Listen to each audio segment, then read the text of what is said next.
Morning. There is a taxi.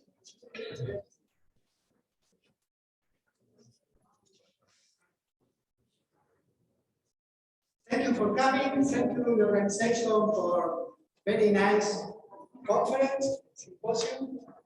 It's a pleasure for me to introduce to Damien, who is a friend, person as me, and he's a great colleague. In this tutorial, the title of the tutorial is Substantial Approach to Logical Consequence. I hope you enjoy this tutorial. Start today and continue tomorrow. Okay?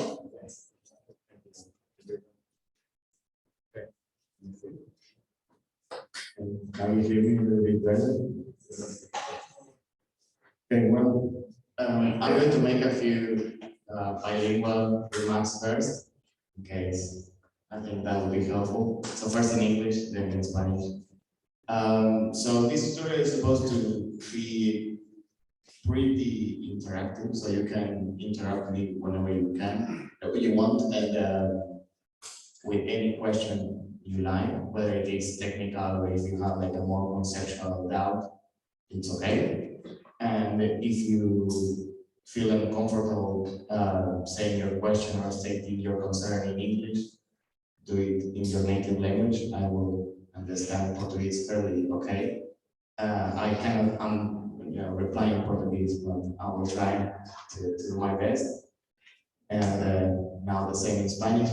Este tutorial está pensado para ser bastante interactivo, así que si me quieren interrumpir en cualquier momento para preguntar cosas técnicas, cuestiones conceptuales, dudas que tengan, no hay ningún problema. Si no se sienten confortables en hacer la pregunta o el comentario en inglés, si lo quieren hacer en español o en portugués, entiendo bastante bien portugués, así que no hay ningún problema y responderé de la mejor manera. Y especial atención en esto, o un especial comentario para estudiantes, siéntanse cómodos de preguntar y cómodas y cómodos de preguntar lo que quieran. No hay ninguna cuestión acá que me pueda sonar sonsa o muy básica, no hay ninguna vergüenza en preguntar lo que quieran. Estuve de su lado hace muy poquitos años, así que no me molesta en absoluto estas preguntas y al contrario. Animo que hagan esas preguntas. Now, in English, so for students, especially if you have any question or doubt, feel free to ask them. There's no basic thing that should be embarrassing. It's totally fine. And now, having said this, let's start. No, I don't. I'm looking to what I say. We can do it in the social media. You can try it. Okay. Yeah, so first of all, thanks to the organizers, thanks to everyone who put this conference here, and I'm very glad to be visiting Costa Rica for the first time and to be presenting that tutorial for the first time too. So I'm really nervous too, so if you feel that there's something shaky in my voice, that's why. Just put it out there. And then a special thanks to Samari and to Rafa for the conference and for the invitation and for the quality of the things that are being presented here.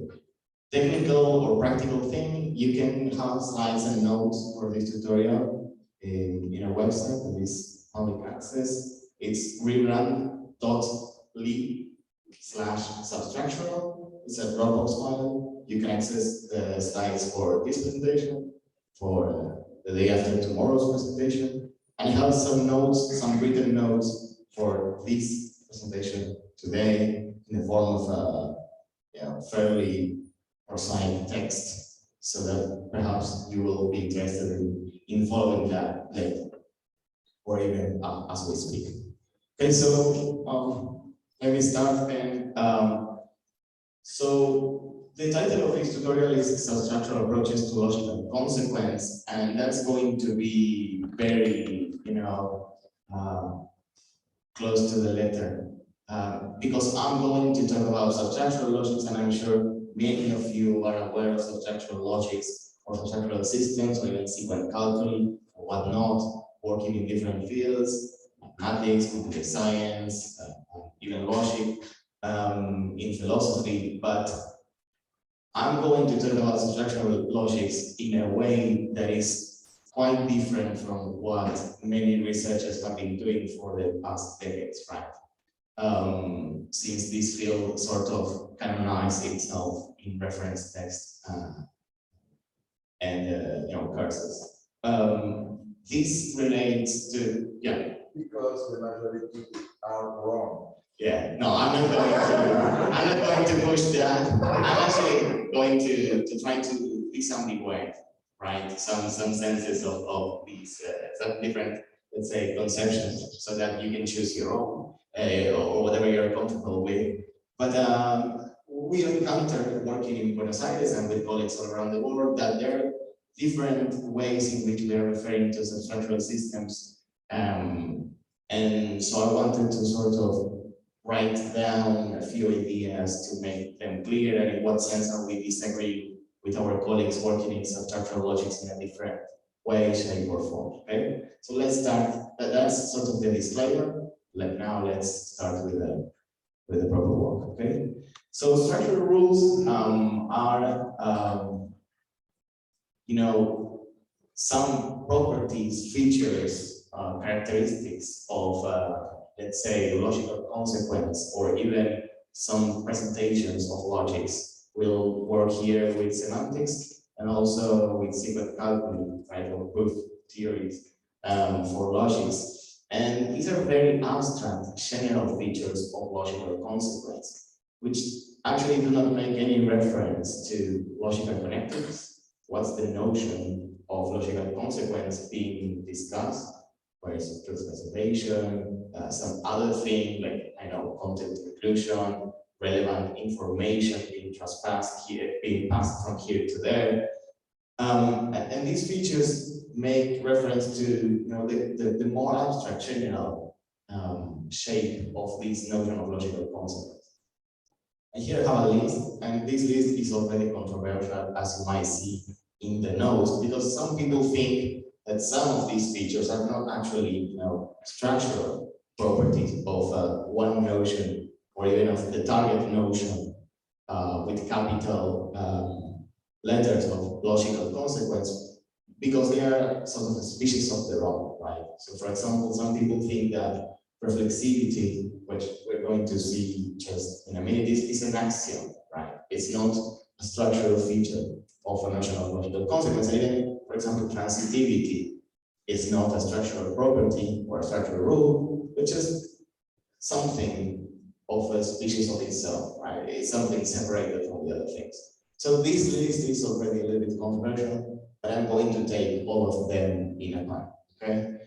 So let's go for reflexivity first. This is a very naive idea, perhaps uncontroversial or equally controversial for some people. The idea that all formulas should entail themselves.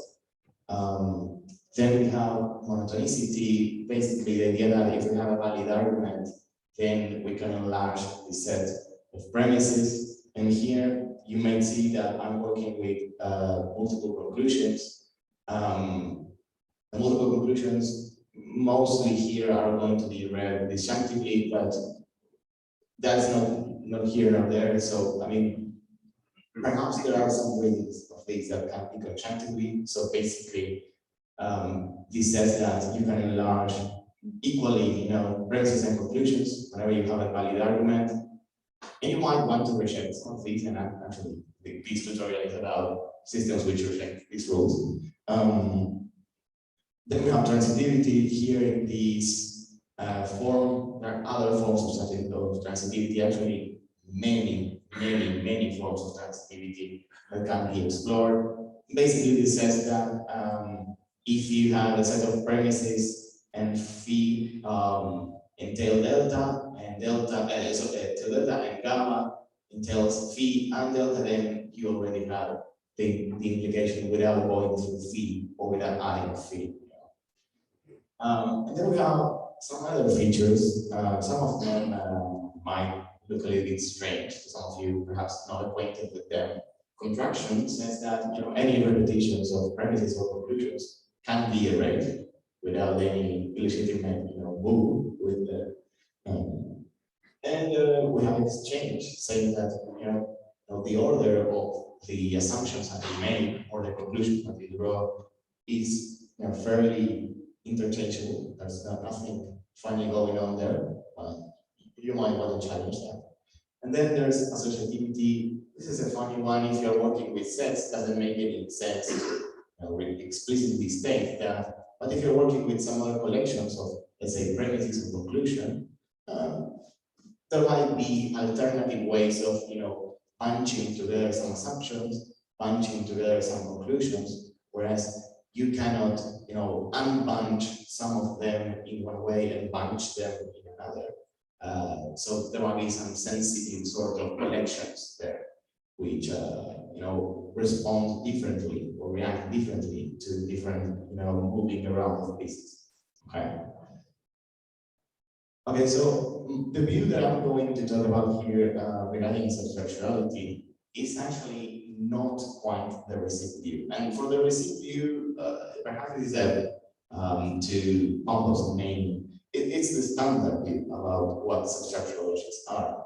And I'm here not going to challenge that view, but going to present another view, which I think sort of underlies some work that has been done in the past, let's say, decade and a half, in the literature in philosophical logic, where some systems, so-called substructural systems, have been presented, introduced, or discussed in connection to the solution to the semantic, set-theoretic, and other paradoxes. Right? Like, for example, the Liar paradox, the Curry paradox, the Russell paradox, and whatnot. Okay, so some colleagues, not me, but some colleagues have, said that if you embrace substructural logics, then you can, solve these paradoxes, or at least get rid of the triviality phenomena that they sort of introduce into the picture. And it appears to us, at least working in Buenos Aires, that the sense in which they are referring to the substructurality of these substructural logics is not quite the same sense in which the substructural literature takes their systems to be substructural. And therefore, this tutorial, where I try sort of to make sense in which way these folks are referring to their systems as substructural, which hasn't been sort of canonized or put down explicitly in any shape or form, at least that I know of. Okay, so reference texts in this area, at least nowadays.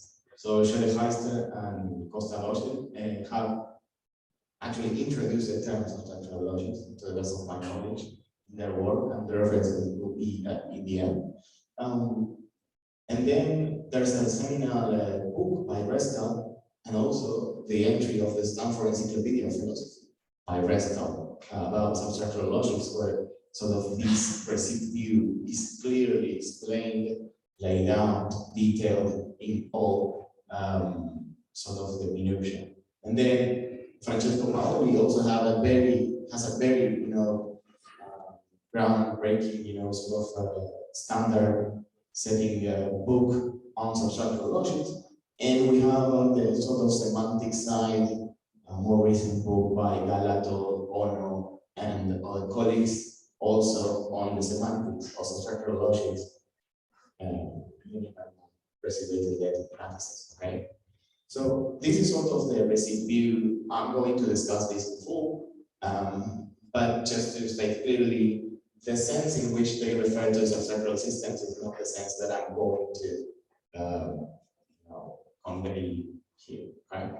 So the receipt view, perhaps this is already an unfair, sort of attribution, but the receipt view, at least on my understanding, doesn't focus on logical consequence, meaning that the logical consequence, notion of logical consequence here to substructural system is not deviant in any shape or form, it's not non-classical, the notion of consequence.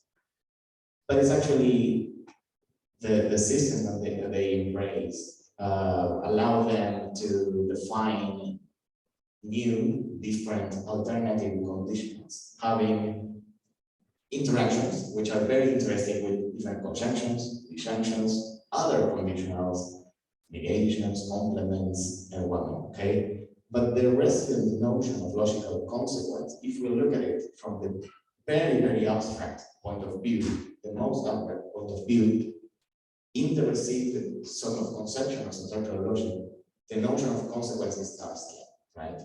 So it's basically reflexive, monotonic, transitive, contractive if you're working with sets, associative, etc. Okay. So, as opposed to this, our view or the view that I'm going to present here, that I think underlies the work by many philosophers around the so-called substructural solution to semantic paradoxes, actually focus on consequence and thinks that logical consequence can be deprived or serve of certain features that are usually assumed to be, let's say, constitutive, like reflexivity, monotonicity, transitivity, contraction, etc. Everything that we discussed, okay? And in this sense, this substructural view sort of allows logics to be non-Tarskian, right? So it's less standard, and perhaps because of this, it hasn't been embraced by the people calling them substructuralists, okay? Okay, so one interesting thing about this view is that in as much as we can sort of disambiguate between the received view of substructurality and the view that some philosophers are seemingly pushing forward, we might as well just coin a new term, right, for these different senses of substructurality. Right? Substructural logics are logics in the standard sense, in the received view, and these supposedly substructural systems in the new sense truly call something different, right? And this is an idea that we discuss. This is a possibility always when you have some ambiguous terms or some sort of situation where you think you're disagreeing, but you're actually just referring to different things. And what I think is that this situation might merit an opportunity to coin a different term for these substructural systems in this alternative sense. And for this, we might focus on a situation which sort of pairs or serves for a comparison between substructurality in this alternative sense and prime consistency. Okay, so let's focus on this for a minute, and let's borrow some inspiration from prime consistent logics to think of substructurality in this different sense. And in this different sense, we might think of substructurality and call these different possible systems parastructural instead of substructure, right? They are non-structural, but we don't call prime-consistent logics inconsistent logics. We could just call them prime-consistent logics because they can allow for it. So we'll see why. Okay, so prime-consistent logics, I don't know if you are aware, perhaps some of you are quite aware of them, but perhaps some of you are hearing of them just for the first time.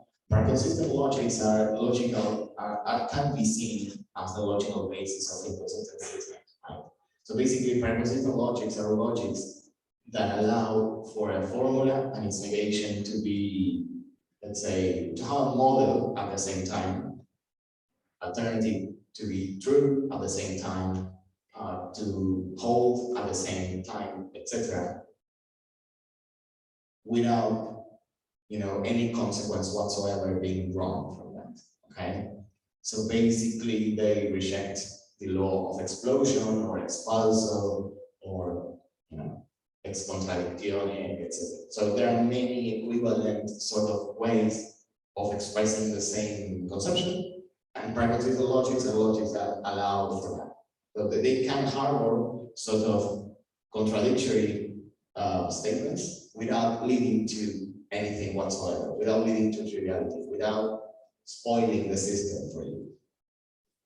But in doing this, it doesn't require this conception of practical consistency. It doesn't require for the logics themselves to prove, right, formulas that are both true and false, that are true and their negation is true at the same time, or they don't require of these logics to have a formula phi such that phi is a theorem and not phi is also a theorem.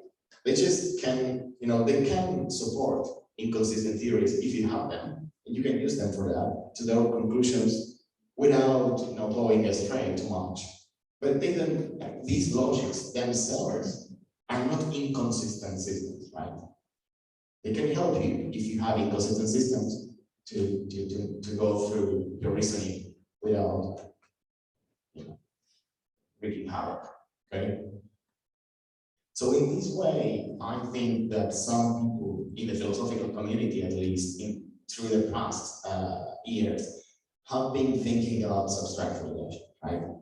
When they say that they have substructural systems to work with the paradoxes, they mean that they have systems that can be the basis of a theory, let's say, in the case of semantic paradoxes, a theory of truth, theory of validity, a theory of satisfaction. In the case of the theory, a naive set theory with unrestricted comprehension, and so on and so forth, that they have logical systems which can accompany your naive theory of truth, sense, satisfaction, whatever, without leading to triviality. And the logics themselves are deviant in that they reject or can sometimes invalidate some structural features of logical consequence when you enchant the appropriate theories of truth, theories of collections, whatnot. Okay, so in this sense, it seems to me, at least, but it's not something that they say explicitly, it's just something that we're trying to make sense of. It seems to me that these colleagues are thinking of substructural systems as the logical basis of non-Tarskian theories. Okay, so they're not thinking about substructural logics as non-Tarskian systems themselves, but of systems that can be extended to non-Tarskian theories. Okay, so there is a sort of modal understanding to it. Yeah. Do you think that Tarskian properties are equally the same, the level of this discussion? For example, identity and contraction are the same? Or do you believe that there are some properties that are constitutive of the notion of logical? Yeah. I myself, I don't think that I think that there are some properties that are constitutive of certain understandings of logical concepts, right? So if you think that logical consequence is presentation of something, presentation is a transitive issue, right? But if so, transitivity is constitutive of that. But if you are talking very abstractly about consequence, I really don't have a clue what are the constitutive features of that, because there are many notions of consequence, and this can be seen, for example, in Paoli's book, where he sort of details in the very first chapter, I think, the many reasons that you can come up with to reject, contraction and monotonicity, whatnot, right? So I'm not sure if there is a one, all-encompassing notion of logical consequence that you can say, okay, these are the features of that. But perhaps there is, I'm not sure. But one possibility to generalize this discussion, considering that reflexivity and transitivity, maybe monochronicity, are constitutive the same of Tarsian notion of function, and the rest of the properties, maybe not. So Francesco or Greg say, well, superstructural logic in the traditional way chain properties that are not constitutive of the notion of the logical concept. But we are on the side. So you could say that the constitutive ones are, reflexivity models, the Tarsian. Yeah, so non-Tarsian systems are not logics, something like that. Okay. Yeah, but that's really a feature of the definition, the usual definition of Tarsian systems being built over sets, right? Yeah. Sets of formulas. If you have the same definition but over multi-sets or something like that, then you have to explicitly state contraction. I think yes, but I suppose that they are going to say maybe this is not a structure, essential characteristic of the notion of the notion. Yeah, no, I wouldn't agree with that because, I mean, perhaps the most general way to look at the Tarsian definition would be to really be abstract also about the collections, the collections of formulas, I mean, right, of premises and conclusions. So, you go from collections of formulas to, and what are these collections? Can you contract? Can you, just switch places? And if you have no assumptions about what these collections are, you're really not sure. So the exchange, even associativity, contraction should be stated for them to hold. Otherwise, you really have a clue about what these collections are, right? So I think that there might be a counter argument for them, but I'm not sure. Yeah. No, thank you for that. Okay, so we were at the point where we were trying to define this notion of this novel or alternative notion of structurality, and we will coin the term parastructurality for systems which can be the basis of non-Tarskian theories, but needn't to be non-Tarskian themselves, right? So you can see that in the same vein as in consistency, there is sort of a modal understanding to the invalidity of the structural features, right? So they can be extended, they can, admit non-Tarkian extensions or admit non-Tarkian theories, but they don't need to be non-Tarkian, or in the Marcos's case, inconsistent right now, right? As considered as systems deprived of any, non-logical conceptions or theories or axioms. Okay. So let's move on. So suppose we have these conceptions, right? So we have this understanding of substructurality, parastructurality, that is, and we want to know, you have a system, and you want to know, okay, is my system substructural in this sense? How do I know? Okay. So what are the tests for that?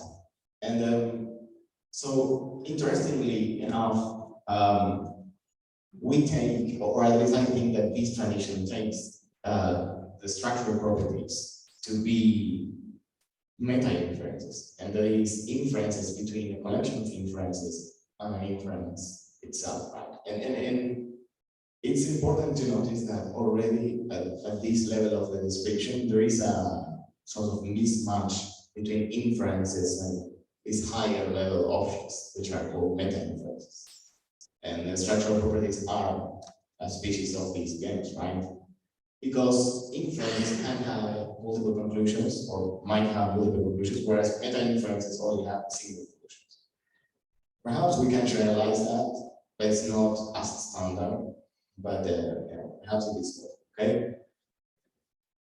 Okay, so structural properties or structural rules are actually meta-inferences or inferences between sets of inferences and an inference which make no specific mention of any connective, right? And that's why they call structural, because otherwise they will be called operational, right?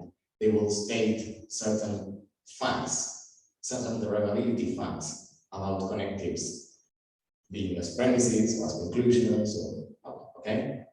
So my aim here in this session at least is to introduce you to some proof theoretic and semantic criteria for assessing the substructurality of your phonological system, and to see if it is substructural in these alternatives, okay?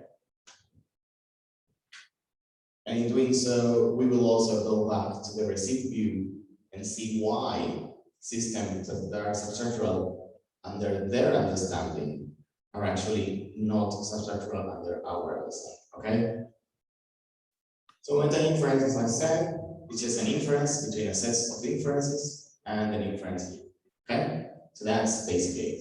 We have here inferences with premises and conclusions themselves, and they, collectively can be seen as premises of this higher level object. We have inferences of premises and then inferences of conclusion. Okay, and this is a very abstract form. Okay. So a proof theoretic criteria for multi-differential validity. So here our focus will be on sequence calculus. Okay, so if you have a logic presented by a Hilbert calculus or a natural deduction system, I don't have many answers for you. Perhaps we can translate them to sequence calculus and then see. But if you are working with sequence calculus, then in our sense, invalidity of a structural rule is not equal to the absence, right, of a structural rule, or even the presence of only a restricted form of a structural rule. And why is that? The thing is that even if a rule is taken from a calculus, right, you might still end up in a situation where the rule is otherwise still derivable, right, or even admissible. And we will of course discuss that. So mere absence, like notation of absence of a rule, is not enough. So we will clarify in which sense we require them to be invalid from a proof theoretic perspective. Okay, so let's go for that. So just if many of you or if some of you are not acquainted with sequence calculus. Sequence calculus are basically calculus where you have derivations between sequence. So sequence are supposed to be inferences, and sequence calculus tells you how to go from some inference or some set of inference to some other inference, and that's why their constitutive rules are meta-inferences, okay? And that's why the structural rules, which are constitutive rules of the sequence calculus, are also meta-inferences. So here we have the structural rules, which are, so for example, here's an example of a sequence calculus. This is the propositional fragment of Gensen's LK. And then Gensen, well, at least a notational variant of that. And in this system, we have the structural rules that we mentioned before, and also these operational rules. And here we're going to work only with negation, conjunction, disjunction, just to make it easy, okay? So we have rules for the connectives to appear on the left and to appear on the right, for conjunction here, and for disjunction, and for negation too, okay? So our question would be, okay, if you have a calculus of this sort, when do you know that your calculus, your system is substructural, okay? So sequence calculus famously have, at least per the work of Aaron, have at least two different notions of logical consequence associated with them, okay? So if you are working with sequence calculus, then there are at least two different ways in which you can say that they state or they induce facts about certain conclusions following from certain premises as associated or dictated by these calculus. And these two notions are the notions of external consequence and the notion of internal consequence. And we will explain them just next, okay? So external consequence says the following. Okay, if some set of premises gamma entails a set of conclusions delta externally according to the sequence calculus in question. If we have that this sequence is provable in this calculus for some of the deltas in delta, when adding all of these as axioms, okay?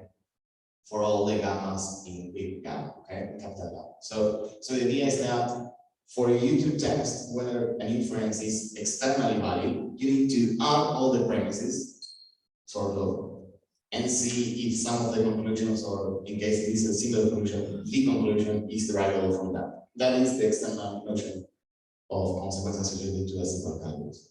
Internally, it's much more easier, right?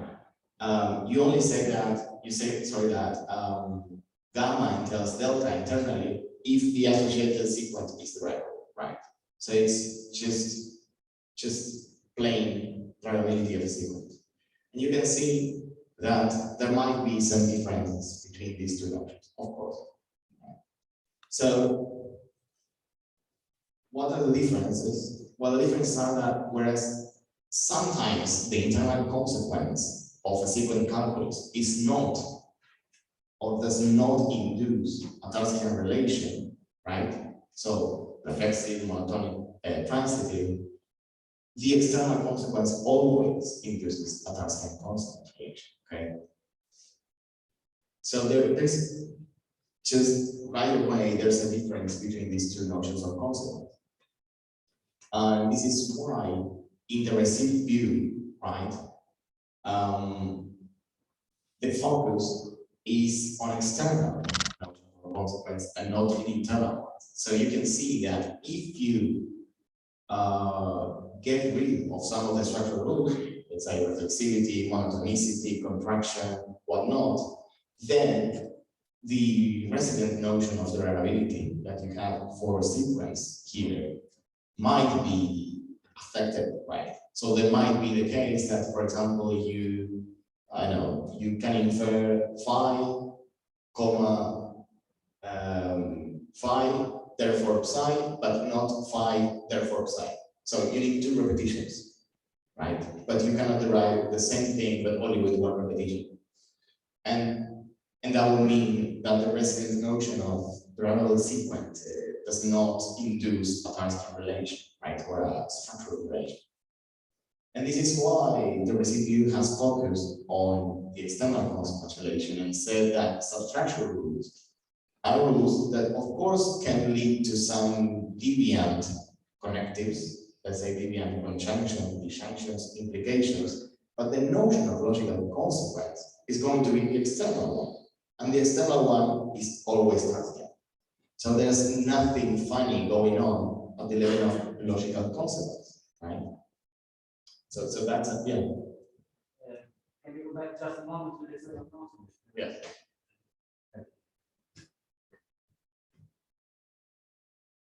So this is already a modification or some slight modification of the notion presented usually in text because it allows for multiple conclusions.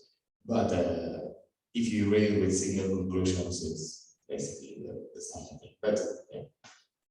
So it's we will talk about different properties of different notions of validity for meta inferences, and we will see that this external notion is quite related with one of them that is called derivability. Okay, so external consequences an instance of the derivability relation.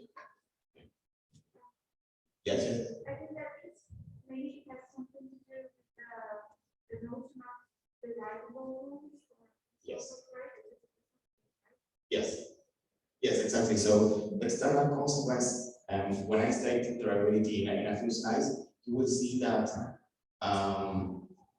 so the external consequence relation or external validity is sort of the external validities are a subset of the derivable inferences, right, or meta inference, something like that. So and the derivability relation is always Tarskian, at least as stated in sequence calculus usually.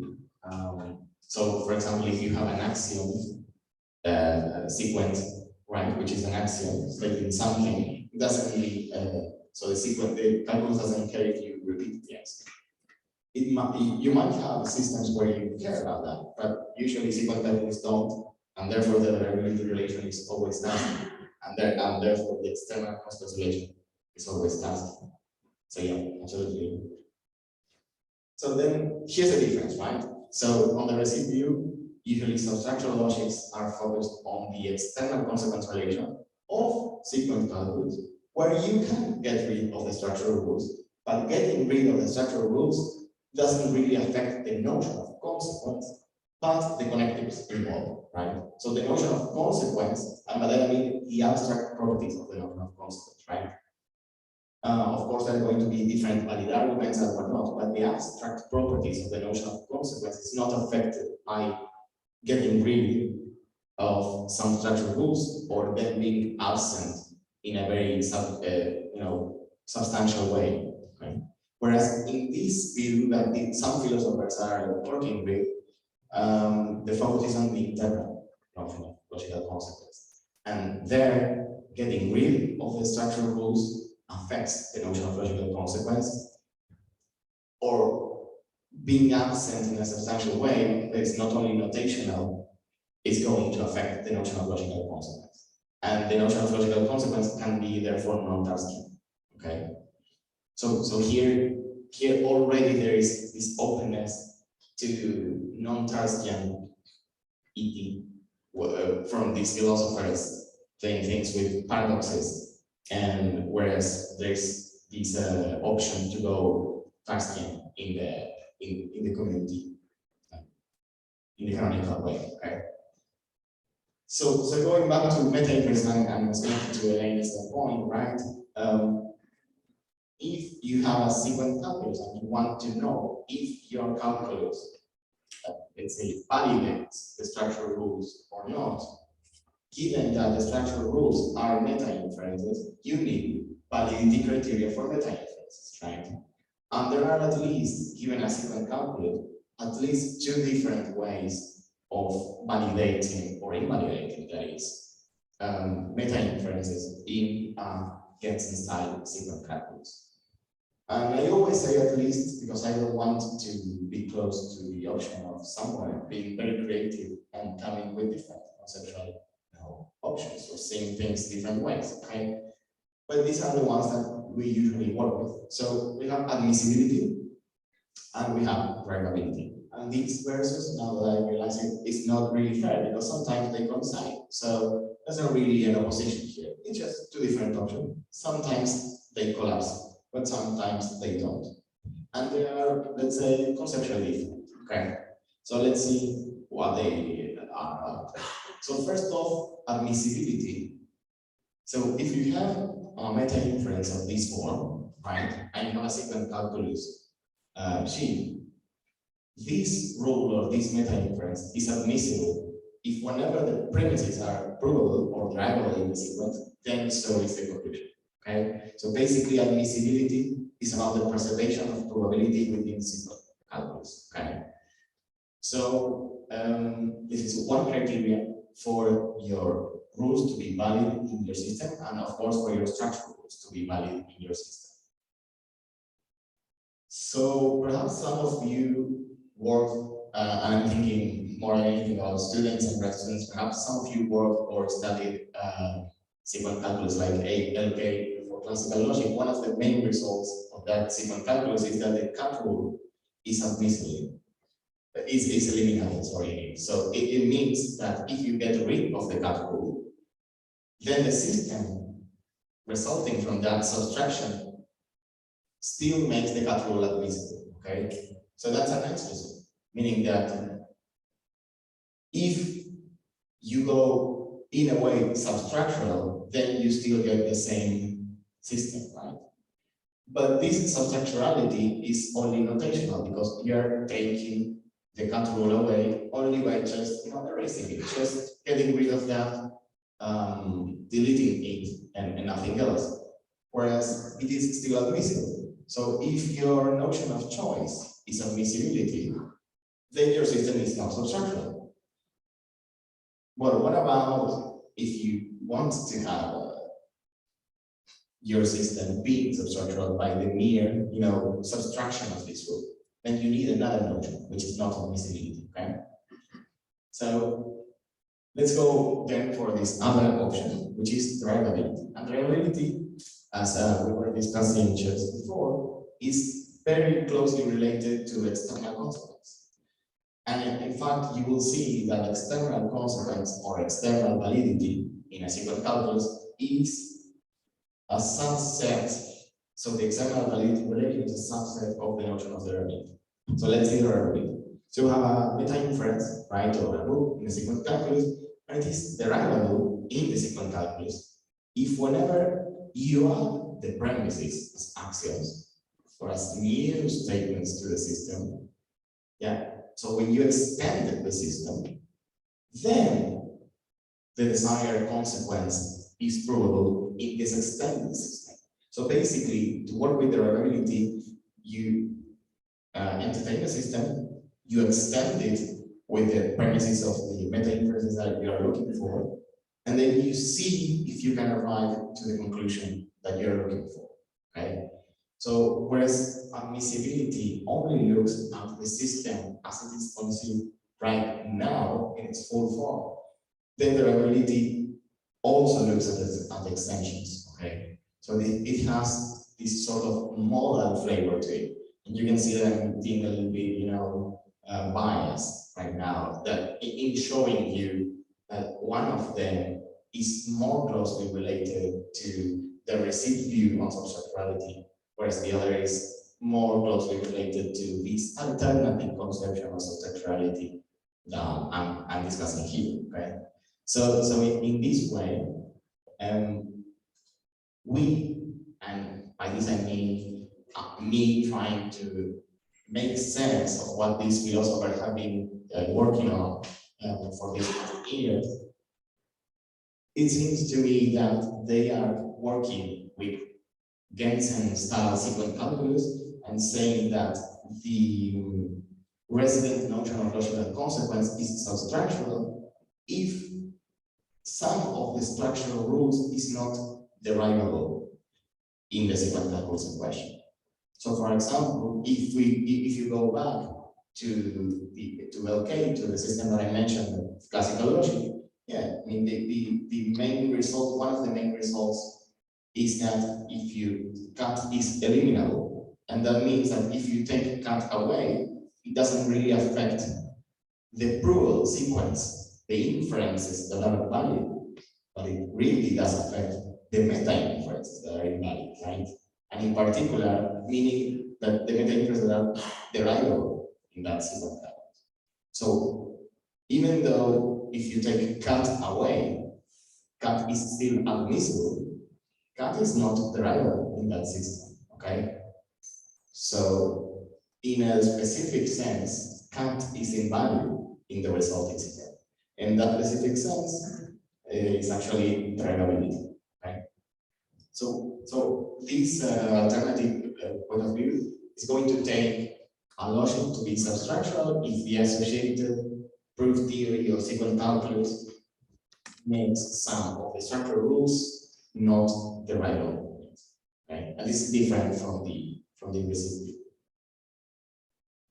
What about semantic? The semantics, right? So the model theory of all this.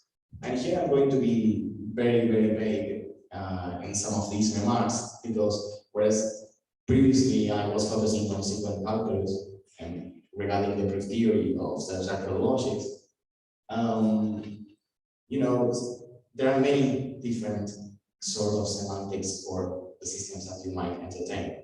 You might work with models, evaluations, frames, stratified semantics, whatnot. So there is no really general term to refer to all of them by now. So it's better to say just you have a semantics, you have a set of structures, and you have a notion of validity for those semantics, right? So you have inferences, and you know, given your conception of these semantics, when something is valid and when something is invalid.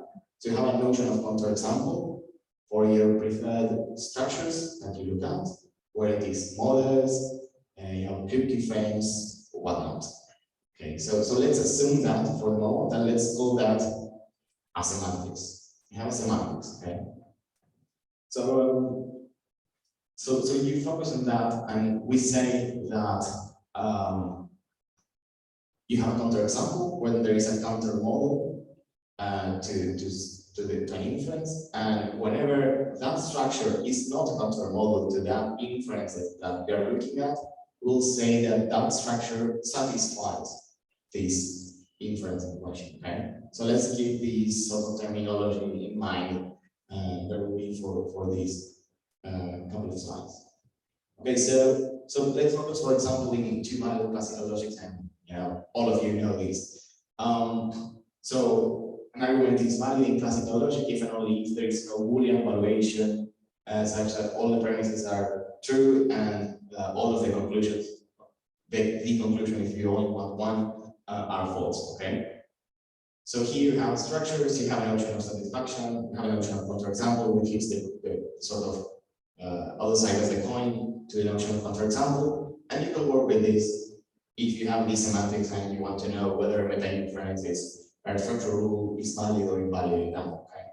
But if you have different semantics, a different notion of counterexample, different values, different structure, different frames, different words, etc., different truth values, then you might come up with different results. Okay, and that is sort of the gist of what I'm trying to convey with this motivation to you. Okay, so this was just an example, but let's think more abstractly of whatever semantics there is that you want to entertain. Okay, so work by Garrison and Humberstone shows again that there are at least two criteria for meta-inferential validity given your preferred semantics.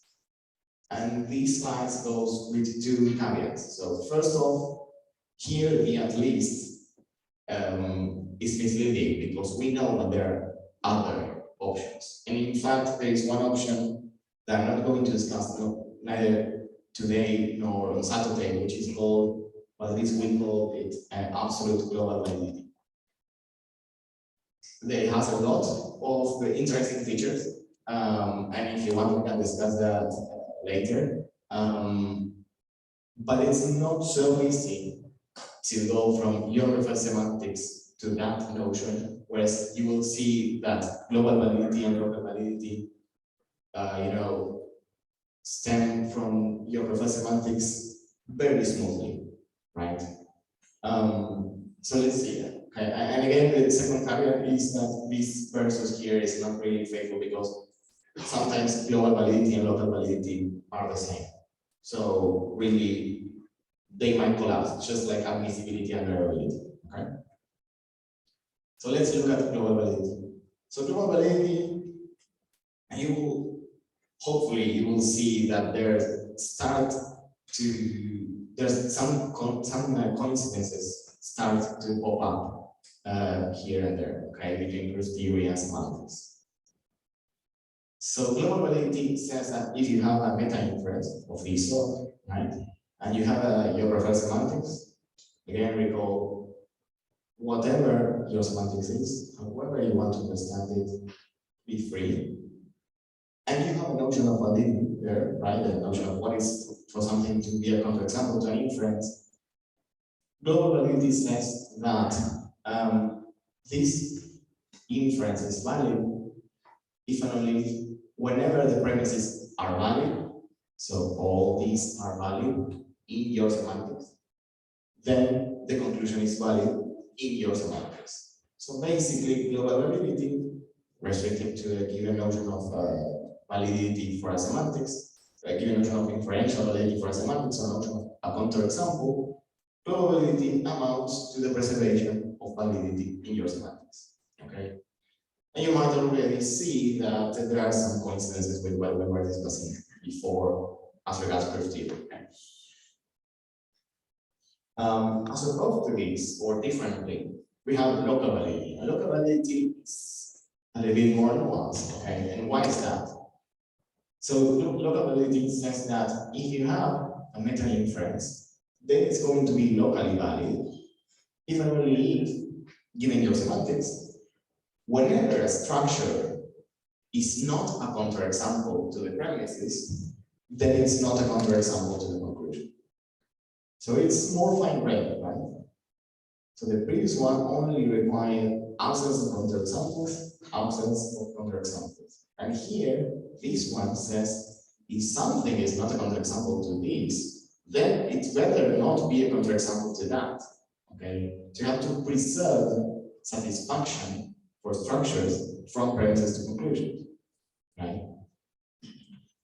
And therefore, there might be some, let's say, some discrepancy between global and local validity, because some inferences might preserve validity because the premises are not valid, whereas they might be satisfied in some structure, and but not in the same at the conclusion, and so on and so forth. Okay. Okay. So so under what conditions do, say, admissibility, reliability, global and local validity match each other? There are a lot of things written about this, and hopefully you'll be interested and you can check the reference. So Chloe Humberstone has written about that, Paula Tejero, colleague of us in Data Science, has written about that, Oil Lahab, colleague from Israel, has written about that. There are many, let's say, provisos or constraints that will lead your notion of logical consequence, given a sequence calculus, to have admissibility and reliability match, and that is very interesting. It's called structural completeness, right? And there are also circumstances whereas global and local validity might coincide, right? So that's also interesting. And if you're, so for example, just to mention something very briefly, if you have a many value semantics, so expressing all your constants might be enough to have local and global validity coincide, which is just as an example, okay? So let's look then at circumstances for the proof theory and the semantics to match. And this is very immediate, right, from what we were discussing. So first off, there's this coincidence which is pretty apparent between admissibility and global validity. So admissibility is the preservation of probability. Global validity is the preservation of validity. So if probability of a sequence is equal to validity of an inference, so basically if your sequence calculus is something complete, then admissibility amounts to global validity, right? And this is the first sort of very easy result to get, okay? This one involves a lot of terminology that hopefully I will be able to discuss with you next time, or even if we have time today. But the coincidence of durability and local validity is not so immediate, although there is a strong coincidence there, okay? So durability has this model notion where you need to look at extension, and local validity has this model framework where you have to look at satisfaction of premises that might not be valid. Okay? So you have to entertain circumstances where the premises might be sort of fine and see if the conclusion is also fine. Okay. But they do not match each other, you know, unrestrictedly. So interestingly enough, Lloyd Humberstone has a paper which is called Semantics for Root Variability, where he shows that not always local validity and variability coincide. So sometimes yes, but sometimes they don't. So the question is, what's the match? What's the unrestricted match for durability? And that's the third notion of semantic validity, which I mentioned, that is absolute global validity. absolute probability is very difficult to comprehend, so I'm not going to discuss that. Because there is a very strong result by our colleagues in Israel that shows that under certain circumstances, which are actually pretty reasonable, variability and local validity do coincide. But what are these circumstances here summarized by referring to the idea of canonical sequence calculus or even semi-canonical sequence calculus? So the idea is that sequence calculus is canonical whenever you have, let's go back to the case of OK, whenever you have rules that are presented, and pardon my vagueness, in this way. What do I mean in this way? So the connectives are always introduced only on one side of the sequence separator, right? And you have a left rule and a right rule, okay?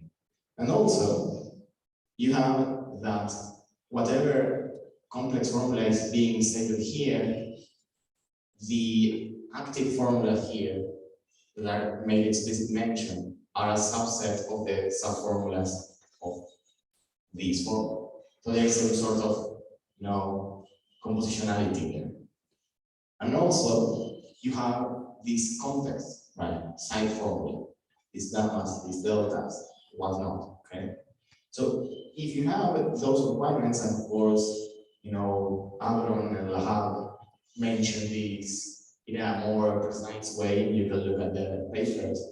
If you have rules that are presented in this way, and have sequence calculus counting with these sort of rules, then your system is considered canonical. Canonicity also requires the presence of structural rules. So if you have structural rules and if you have canonical rules, then variability and local validity are the same. But we're looking at the substructural system. What about if we take structural rules? What about if structural rules are not regular, right? So Lahab has proved that if you take away reflexivity, transitivity, etc., but you still have canonical rules, then variability and local validity are the same. So even though local validity does not always coincide with durability, it's a pretty safe bet that if you have a well-behaved calculus, then it's going to coincide. Yes. Let me check if I understand. So are you saying that according to that result, the only possibility to avoid the conflict is to have rules, a calculus, where these kind of rules are not there? Yeah, so that's one option. Having introduction or elimination rules that do not look like this. But see, you have wide leeway to do that because you can have non-standard introduction rules, meaning that, for example, perhaps you mentioned some other connective.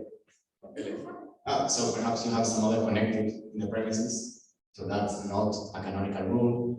Perhaps you have connectives, not different connectives, but the same connective up.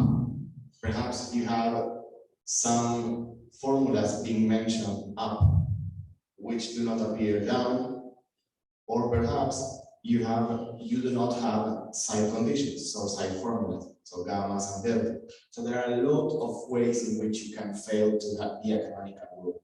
And these rules are all introduction rules. No? Yes. The another option is to have the rules. Or Yes. So see, they prove a condition. If you have a system with canonical rules, then durability and local validity coincide. They didn't say that if your system also has elimination rules, and for all of you know, and this is connected to Saturday's presentation, elimination rules would be just rules of this form, read bottom up. So the same, but bottom up. So whereas here you have connectives being inferred, in elimination rules, you will start from complex expression and go to simpler expressions. So question would be, what if you have elimination rules? Do still drivability and local validity coincide? And together with Bruno, a colleague in Buenos Aires, we proved yes, but that's an unpublished paper as of yet. So, but yes. So still, even if your calculus had elimination rules and not only this, it will still be fine. So this is to reinforce the fact that local validity and drivability, pretty safe bet that if you do your things orderly, then they're going to coincide. Really? Yeah. I'm not going to say here, I know exactly the Yeah.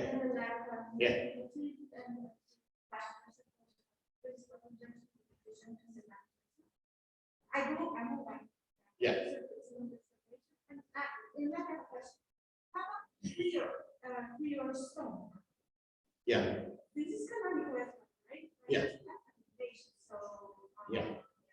Yeah, exactly. So prior stock is a connective. Perhaps I can write it here. So ladies. I don't want to mess with your No, it's fine. No, there's no mess. Prior stock is a connective, which is supposed to be presented, so coming from a philosophical side at least, against the idea that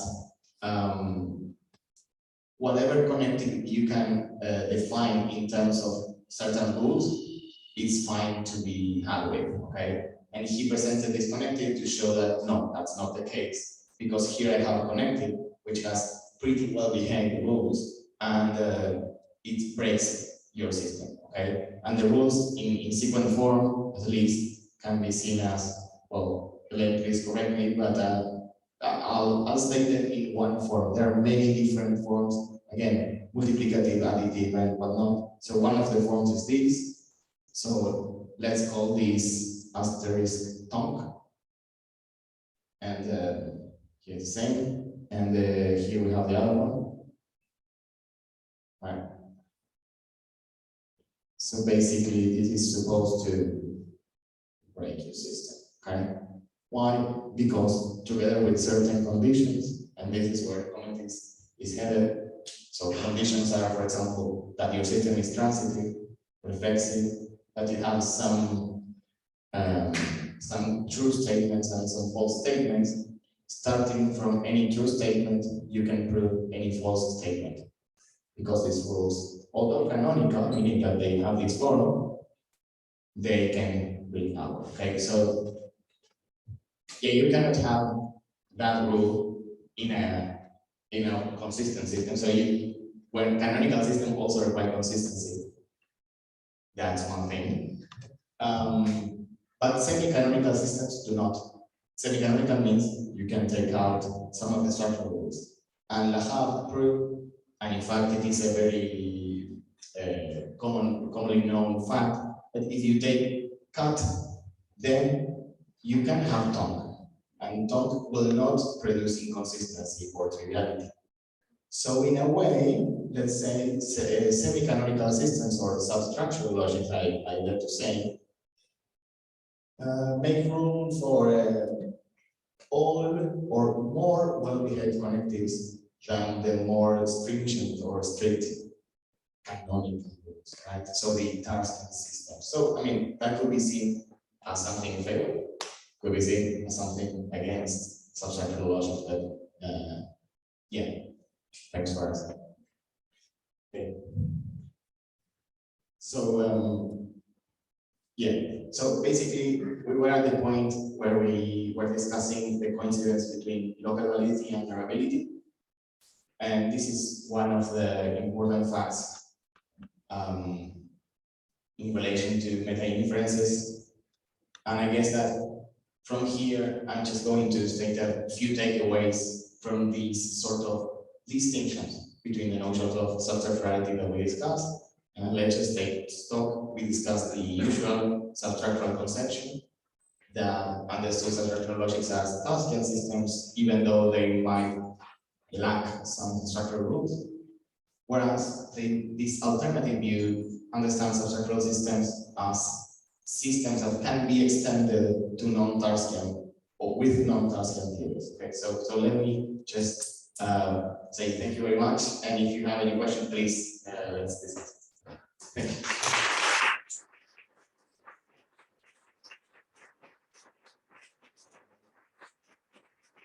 Yeah, the references now. But if you want to look at the slides later, just visit the website and you have also some notes from. Yeah, okay. I know if anyone has a question, comment, something that they want to discuss, it's okay. I think we have time. But yeah. Could you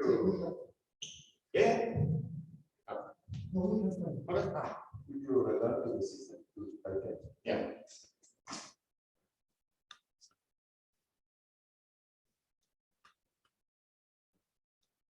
Any point was crucial in order to analyze the traditional way to work, because the connection between the commas and the conjunction are essential in order to analyze the commutativity of premise, for example. Yeah. Maybe a property of the superstructural logic in the traditional way is to study in an operational way the behavior of the comma using a specific connection that is not commutative. Yeah. So basically, I mean, although I sort of, I won't say I pitched these two views against each other, but I'm trying to show that they work differently or they focus on different aspects. So these philosophical intentions are more inclined towards logical consequence, whereas the previous ones were inclined towards a conditional. There might be, or I think that there is a connection there, saying that what some philosophers are actually trying to do is to convert those conditionals into consequent relations. So it's actually, so if that conditional is supposed to embody a consequence relation, then there's no disagreement at all.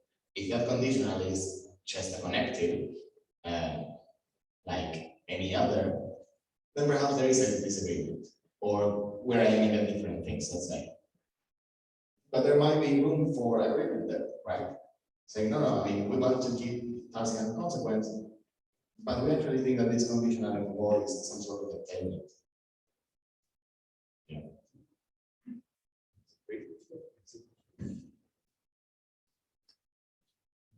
Yes, related to this, you say that at some point that this presentation of logical consequence is connected free.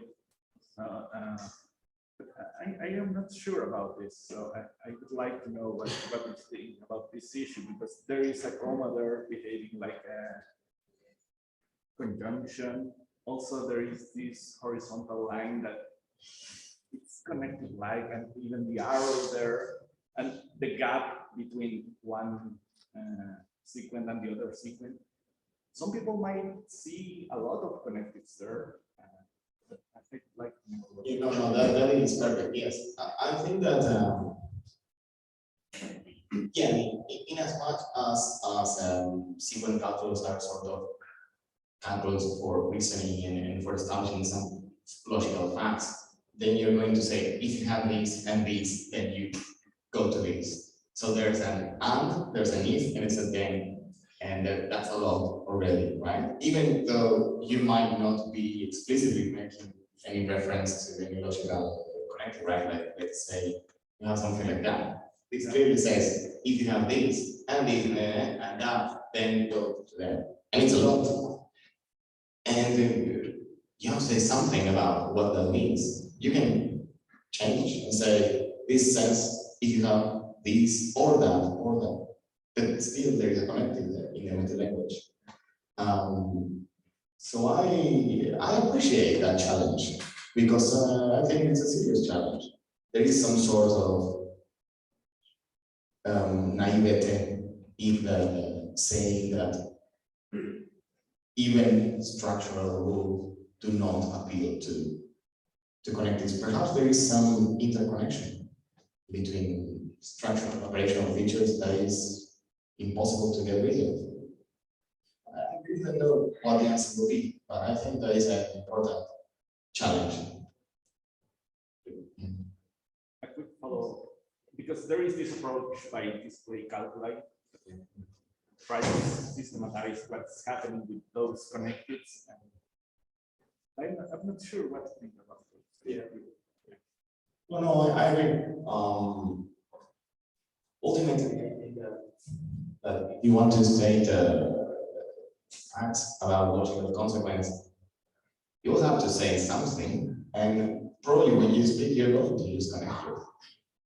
Even if you have not even moved them or you're using them formally, you're going to want to state something law-like for your notion that you are theorizing about.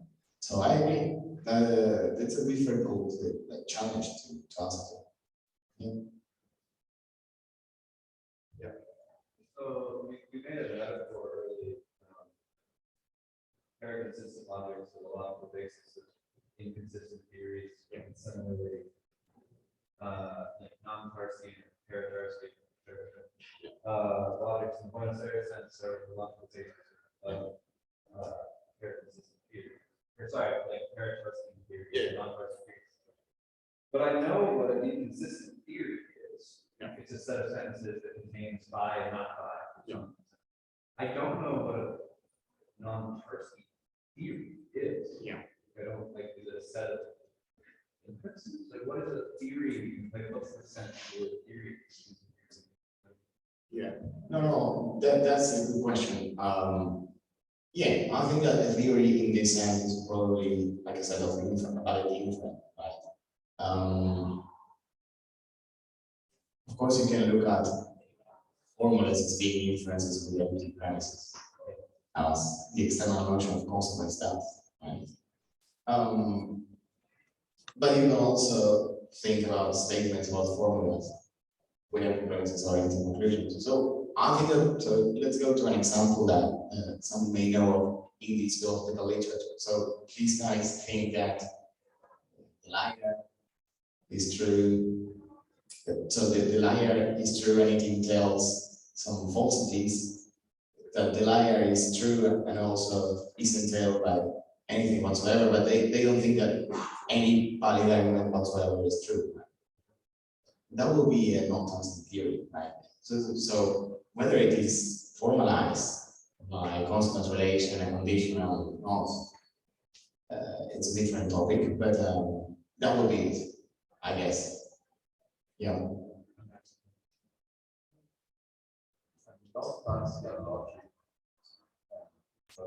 For example, you use essentially this theory, but in another side, you could use, as you know very well, a mixed notion of logical consequence. And if you use different standards for premise and conclusion, you could get a theory, a logic, that basically is not valid at all. So, if a logic, you don't need to talk about, maybe if you are interested in application, of course, we are going to talk about paradoxes, but you don't need to. Maybe you have a different notion of logical concept. Yeah, well, I mean, even the semantically speaking, and we're going to talk about that Saturday. So semantically speaking, the notions of logical consequence that are sort of on the basis of some, for example, non-transitive that were not motivated by paradox or anything like that, by philosophical observations made by some Polish guys in the 90s as a reply to the Smucz problem, right? But yeah, I mean, you might want to go from certain premises to plausible conclusions, for example, and that will lead you to a non-transitive sort of notion of consequence, whereas you might have, you have a So I don't really have a question, but like a follow-up on this discussion, which is that the way that I made it make sense for me was to think about consistent logics with a fully classical meta theory, right? So I don't know if you can make the analogy work out like as an exact parallel, but merely as the vague example that you begin with something up top and get something that is not the same on the bottom, right? Yeah. You have classical data theory, which leads to an inconsistent theory in the object language, perhaps. And then you can draw like a vague analogy in, and perhaps a switching direction, right? So you begin with a non-standard structure, which leads to classical inferences in the object language. Yeah, and actually we're going to talk about that Saturday, right? Which is like, how could you get substructural logics which are nevertheless classical in that they validate the same inference as classical logic? Of course, because then there's the like other interesting parallel, I think, is that there has been some discussion on what's the point of having an inconsistent theory at the level of the object language if everything that's above that will be classical, right? If you are going to be a fully committed actual like non-standard theorist, then you should not like fall back into classical theory on the upper levels. Then you can do this here, right? Which is where the discussion has more or less been going with all this stuff about hierarchies of logic. It's the other way around, where you have like a classical thing down there, but then when you look at it from up top, you're looking at it from a non-standard, let's say, point of view, something like that, which accidentally or incidentally coincides with your target validities, but it's actually non-classical. No, it was some observation about consequence relation. Right? It's a relation. So you can have a relation from set formulas to set formulas, multi-set formulas, multi-set formulas. And this relation may be positive or not. So Parsec has one definition, one property, not subject to that. You can have no other one, or you can, for example, use Marcus is extending his notion to another kind of information. So yeah, you can play around with that. And there's the best different ways of thinking about it. Yeah. Sorry. Yeah, no, absolutely. And I think that one of the motivations for sort of presenting things and trying to make it explicit is that it appears that some of the people working in substructurality in the standard way kind of rejected working with the internal consequence relation and the derivability consequence relation, because they thought that if the consequence relation induced by any of those is not Tarskian, then it's not a logic. And this is where, we sort of jump in and say, I mean, perhaps logics don't need to be Tarskian. Tarskian consequence relations are amazing, but that doesn't mean that we have to equate having a logic with having a Tarskian consequence relation. Yeah.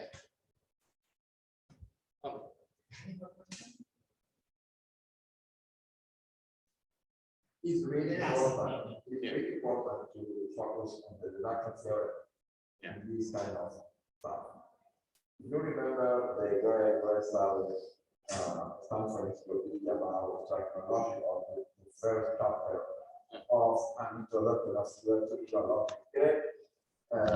Focus on the deduction theory and the relationship between the conditional and the validity. And according to him, a definition of a logic is a logic that the conditional and the validity is neutral. And here with the deduction theory. But if you are considering LP or K3 or this kind of many value logic, as you know, this kind of rules of the rule are not necessarily valid in both directions. So this is the most important point for me. Discussion about what is success.